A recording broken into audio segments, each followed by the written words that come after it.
The Oppo K3 is finally in the house and it looks like the twin brother of the Realme X. Everybody knew that. In fact, the internal specs of the two phones are very similar except for one key spec, and that is the cameras on the Oppo K3 and the Realme X, which are different. Which is why we wanted to compare the two to figure out how they perform in the photography department, and to make things a little more interesting, we added the Vivo S1 in the mix to figure out how these three phones stand against each other in a three-way battle. Well, I'm Ershad from Mr. Phone, and in this video we're going to be comparing the cameras on the Oppo K3, the Realme X and the Vivo S1. Let's get this video started.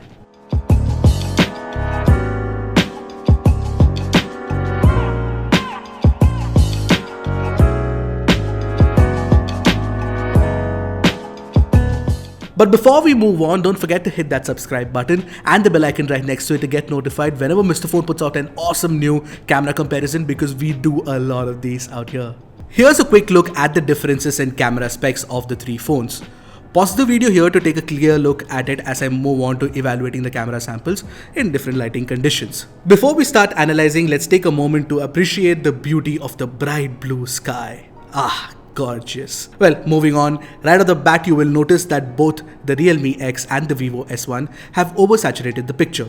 It might look attractive, but that's not how the real scene looked. The Oppo K3 has more accurate colors and a true-to-life picture. In a bid to make it look more attractive, both the Realme X and the Vivo S1 crank up the highlights and thereby overexposing certain parts. By the way, the Realme X has a slightly wider focal length, which means that you can get more to fit in the frame. But we are here for the sensor details, and there's not much different between the three when it comes to crisp micro details. That said, the Oppo K3 and the Vivo S1 offer a far better dynamic range on the foliage compared to the Realme X. Overall, I'm going with the Oppo K3 as the winner for this round, with the Vivo S1 coming in second. For the next round, I have a couple of close-up shots. The first one is this gorgeous yellow sunflower. Did it make you smile? Well, talking about pictures, the Oppo K3 and the Vivo S1's samples are closer to the yellow of the actual sunflower. The Realme X has got the color all wrong, but the dynamic range on the petals is excellent. The K3 offers great dynamic range too.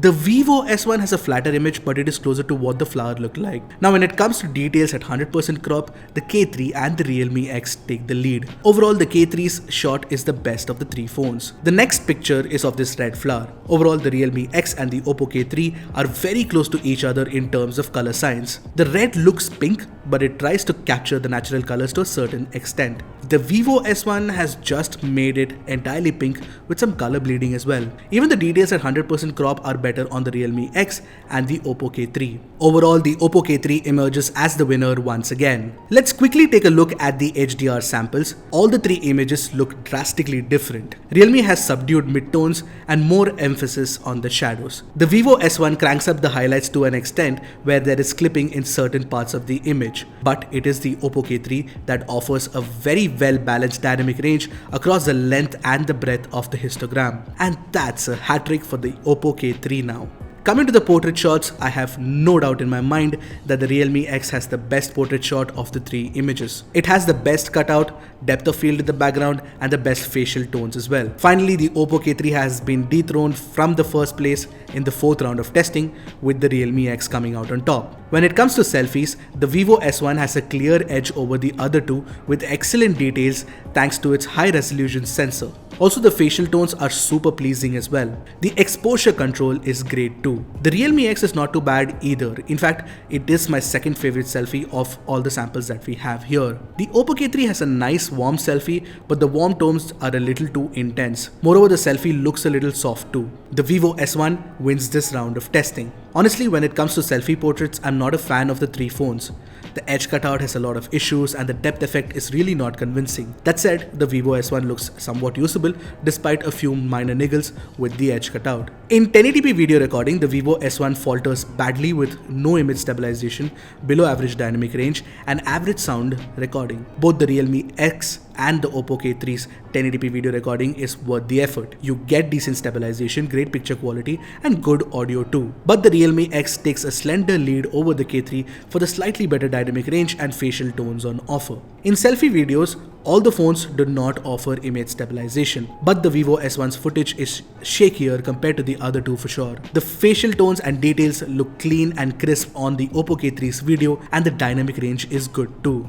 The Realme X comes a close second. Let's now take a look at the images shot in artificial lighting under a tube light. It is surprising that the Vivo S1 has underexposed the image in such a well-lit environment. Moreover, the image is soft with very little fine details. And when it comes to details and accuracy, the Oppo K3 is better than the Realme X. Take a look at the curtain. It is actually maroon in color, not red as it is in the Realme X's shot. The Oppo K3 wins this round of testing. When you take selfies under white light, once again the Vivo S1 looks very impressive. It is clearly better than the other two. Low light performance is where most mid-range phones struggle, and it shows here as well. The Vivo S1 is not up to the task and struggles with exposing the landscape. The Oppo K3 and the Realme X shoot similar looking images, but there is more noise in the Realme X's shot. But this gets fixed with a smoothing effect that gets added in the nightscape mode. The nightscape image looks brighter and more appealing for sure. The night mode on the Oppo K3 doesn't do much to improve the image though. The S1 doesn't even have a night mode, not much you can do about it. With flash on, the Realme X doesn't do any temperature correction and therefore the area looks like it is lit by artificial light. The Oppo K3 goes one step ahead and makes the temperature warmer, making it look more soothing. Considering everyone has a look of their choice, I'm going with both the phones as joint winners in this round because both of them light up the scene evenly. The S1 falls behind unfortunately. In low light, the front camera of the S1 takes a bright and appealing selfie. However, the green cast is a little annoying. Realme phones have always excelled with natural face tones and bright selfies in low light, and the X is no different. The Realme X is my pick for the best selfie camera in low light situations under 20,000. Even with the screen flash on, the Realme X is better than the other two. You get a nicely lit face on the Realme X's sample, whereas the Oppo K3 is too warm and the Vivo S1 is overexposed. So we're at the end of this comparison, and what you see on your screen right now is the final points tally. It is a shockingly close battle between the Oppo K3 and the Realme X. In fact, if you ask me, I prefer the Oppo K3 in most situations thanks to the excellent dynamic range and true-to-life color processing. The K3 is indeed a great camera phone for a mid-range smartphone, and it is bested only slightly by the Realme X. Honestly, I believe that the Realme X has missed out on the opportunity to push the limits of the Sony IMX586 sensor. I mean, it still takes great pictures and a lot of people seem to be liking it for the great, punchy colors that it has. Having said that, I would have liked some true-to-life processing, but Realme is definitely working a lot on its cameras and I know that it will make a lot of changes soon. But when you talk about the Vivo S1, it has a one-track focus where it is concentrating solely on great selfie performance. As for the rear cameras on the Vivo S1, they are underwhelming and they're not up to the competition. So that's it from me. That was a camera comparison between the Oppo K3, the Realme X and the Vivo S1. I hope you guys liked it. Do let us know in the comment section below. Until next time, this is Ershad from Mr. Phone signing off. Goodbye and Godspeed, my friends.